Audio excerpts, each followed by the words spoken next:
falar um pouco mais agora das apurações que envolvem os irmãos Bolsonaro. Carlos, que é o filho chamado de 02 pelo presidente da República, perdeu o direito ao foro especial numa investigação criminal. Vereador do Republicanos é suspeito de empregar funcionários fantasmas no gabinete dele na Câmara. E esses gabinetes que hoje são acusados de fazerem rachadinhas ou de serem gabinetes fantasmas foram montados dentro do contexto da família, a partir do pai de família. Uma das mulheres contratada pelo Carlos Bolsonaro, mais um grupo de familiares, ela foi esposa do presidente da República. Então, é tudo uma questão em família e muito possivelmente dirigida pelo pater família. Então, não vejo como não atingi-lo nesse processo. Quanto ao caso do Eduardo Bolsonaro, eu acho que a Câmara dos Deputados também deveria se manifestar, não é? Deixar que a Procuradoria da República pura e simplesmente cuide do caso enfraquece muito a demarche da própria Procuradoria da República. Era necessário que a Câmara dos Deputados tivesse também uma posição sobre isso, posição que até agora não surgiu. Como eu estou dizendo, na medida em que a Justiça vai assumindo o seu papel, a Câmara dos Deputados amarela. Ela se esconde atrás das togas e não toma as posições necessárias.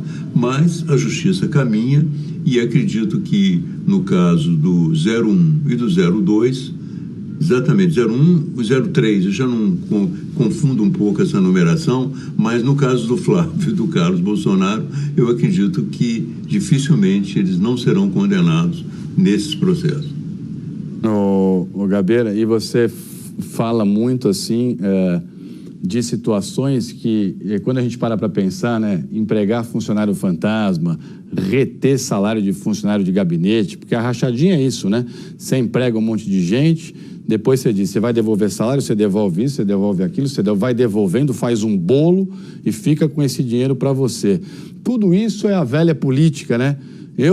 30 anos atrás, já fazia reportagem aqui em São Paulo disso, de funcionário fantasma, de retenção de salário de funcionário em Assembleia Legislativa, quer dizer, impressionante. E aí você vê, né, a família com esse discurso de nova política, de vamos combater corrupção, que isso não pode acontecer mais no Brasil, ninguém aguenta mais isso e tal.